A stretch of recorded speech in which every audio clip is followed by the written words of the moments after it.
Budget 2022-23 कल पेश हो चुका है और ख़ासी इस पे बात भी हो चुकी है। इसमें कुछ चीज़ें तो बड़ी सादा हैं। रियल एस्टेट के हवाले से अगर बात की जाए, इसमें जो टैक्सेस हैं उसमें एक चीज़ थोड़ी कॉम्प्लेक्स है।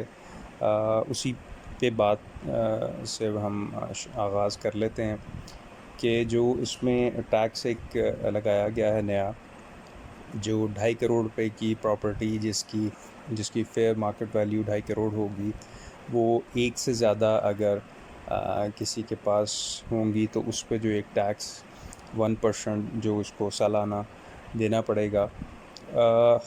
इसके बारे में ये बात की जा रही है कि इसको कैसे कैलकुलेट करेंगे। तो ज़्यादा चांस उसका यही है कि फेयर मार्केट वैल्यू जो है वो एक तरह से, चूँकि इन्होंने एफबीआर रेट को भी तकरीबन फेयर मार्केट वैल्यू के मुताबिक लेके जाना है, तो वही कंसिडर की जाएगी एफबीआर वैल्यू उसकी जो है। और इसमें एक नुक्ता ये है कि अगर कोई भी प्रॉपर्टी ओन करता है जो कि 2.5 करोड़ मालियत की है, वो एक से ज़्यादा, एक पे तो ठीक है, और उसकी एग्रीगेट वैल्यू, अगर किसी के पास फ़र्ज़ कर ले 3 से 4 प्रॉपर्टीज़ हैं और उनकी एग्रीगेट वैल्यू 5 करोड़ बनती है, तो वो भी इसमें फ़ॉल करेगा।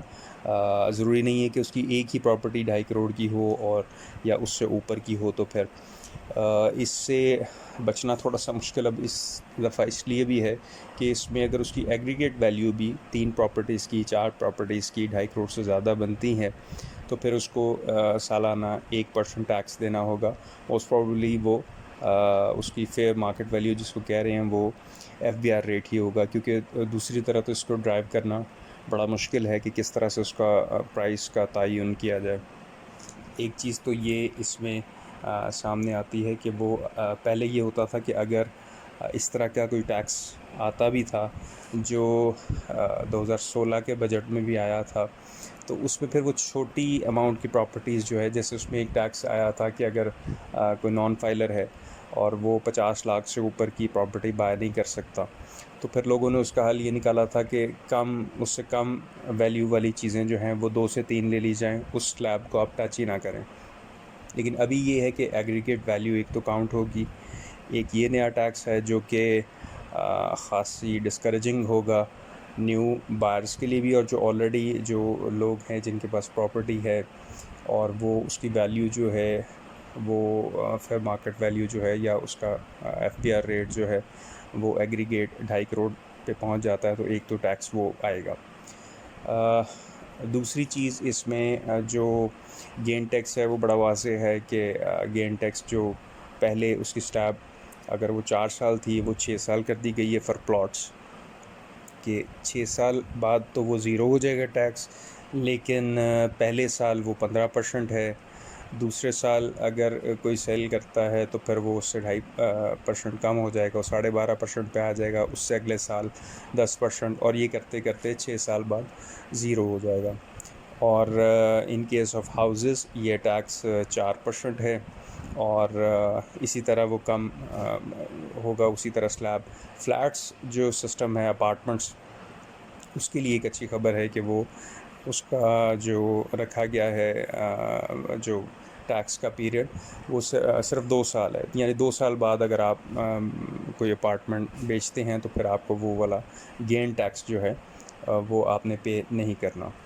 और उसमें भी ये टैक्स भी जो आपके नॉलेज में जैसे कि है कि ये गेन पे देना होता है। गेन टैक्स जो आपने डिफरेंस होता है, difference of your buying value और जो आप सेलिंग कर रहे हैं उसके डिफरेंस का। पहले ये होता था कि पहले साल अगर आप करते हैं तो आपको वो टैक्स पूरा देना पड़ता था, फिर अगले साल वो 75% रह जाता था, फिर 50%, फिर 25%। लेकिन अब ऐसा नहीं है। अब ये कि अगर आप वो परसेंटेज तो कम होगी लेकिन फुल अमाउंट पे वो टैक्स होगा। एक तो ये चेंजिंग भी आई है सीजीटी में, जो कैपिटल गेन टैक्स है। फिर उसके बाद तो जो एडवांस इनकम टैक्स आप पे करते थे, उसमें एक मेजर इंक्रीमेंट देखने में आया है। जो पहले नॉन फाइलर पे 2% था और फाइलर पे 1% था, वो अब फाइलर पे 2% हो गया है। और जो नॉन फाइलर है उसके लिए 5% की तजवीज़ है। Obviously that is still debatable. अभी ये बजट ज़ाहिर है पेश होता है, फिर उसके बाद इस पर डिबेट चलती है। 1 जुलाई से इसकी इम्प्लीमेंटेशन होनी होती है, और ज़ाहिर है अभी पहले जो प्रोविंशियल बजट है हर सूबे का वो भी आएगा, तो ये काफ़ी ज़्यादा बढ़ा देगा टैग जो आपका ओवरहेड एक्सपेंस था if you are buying a property. तो उसमें जो आपका ट्रांसफ़र का एक्सपेंस होता है वो ख़ासा बढ़ जाएगा, क्योंकि इसके साथ साथ अभी डीसी रेट और जो एफबीआर वैल्यूज़ हैं वो भी दोबारा अगेन रिवाइज़ होने की शुनीद जो है वो सामने है।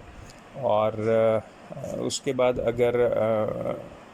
अगर इसके इम्पैक्ट की बात कर ली जाए रियल एस्टेट सेक्टर पे, जो करंट टैक्सेस आए हैं इस बजट में, उसमें ज़ाहिर है ये अगर ये मनोन इसी तरह इम्प्लीमेंट हो जाता है सारा कुछ, तो एक प्राइसेस में फर्दर रिडक्शन तो देखने में आएगी।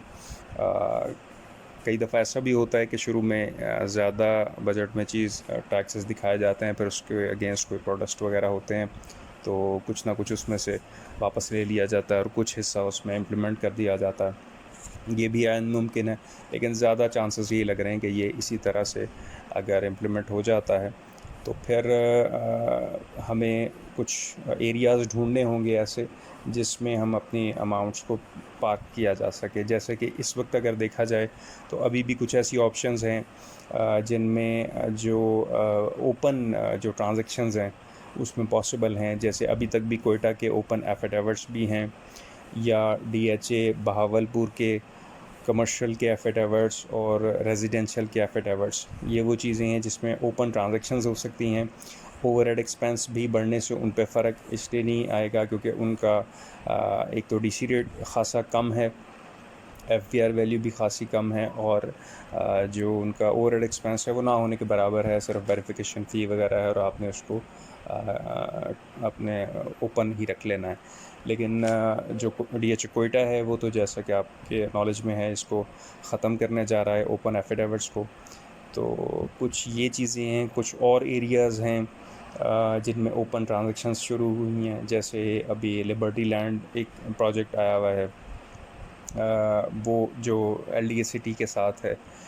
इस प्रोजेक्ट की भी फाइल्स वगैरह जो हैं वो ओपन हैं अभी, और ओपन ही ट्रांजैक्शंस जो हैं वो हो रही हैं। ओपन जो सर्टिफिकेट है उस पे ये इसकी बाइंग सेलिंग होगी सारी। और इस तरह के कई प्रोजेक्ट्स हैं जिसमें अमाउंट्स जो हैं शिफ्ट करनी पड़ेंगी। इससे पहले की मार्केट में ये देखा जा रहा था कि अगर कोई सॉलिड प्रॉपर्टी ले लेता है तो उसके लिए ये है कि अब उसमें करेक्शन कम आएगी, और जो फाइल्स वगैरह हैं उनमें करेक्शन आएगी। अभी तक तो ये सिनेरियो चल रहा था, लेकिन इस बजट के आने के बाद जो प्लॉट्स वगैरह हैं ज़ाहिर है उनकी प्राइसेस में भी कमी आएगी, लोग बाइंग की तरफ कम जाएंगे। ऑलरेडी बड़ी अनसर्टेनिटी चल रही थी, और अब जो है वो टैक्सेस में बढ़ने के बाद जो है मज़ीद लोग न्यू प्रोजेक्ट, चाहे वो कंस्ट्रक्शन का हो चाहे वो बाइंग अ प्रॉपर्टी हो, इसको काफ़ी चीज़ों को जहन में रखेंगे, क्योंकि आपको ख़ासी अमाउंट की वाइट मनी जो है वो दरकार होगी किसी भी प्रॉपर्टी को बाय करने के लिए। और चूँकि इस दफ़ा इन्होंने वो एग्रीगेटली इसको लिया है कि आप की 2.5 करोड़ की अगर प्रॉपर्टी एक है तो वो तो ठीक है, वो आपकी रिहाइश के लिए अगर है एक हो गई। उससे ऊपर जितनी भी प्रॉपर्टीज़ होंगी उनकी एग्रीगेट अमाउंट जो बनेगी उस पे जो 1% सालाना टैक्स है। यानी अब कोई कोई अगर हाइड करना भी चाहे तो बड़ा मुश्किल हो जाएगा कि इन चीज़ों को हाइड करना, कि अगर किसी के पास प्रॉपर्टी है तो वो उस पे टैक्स से बच सके, ख़ासा मुश्किल अब नज़र आता है।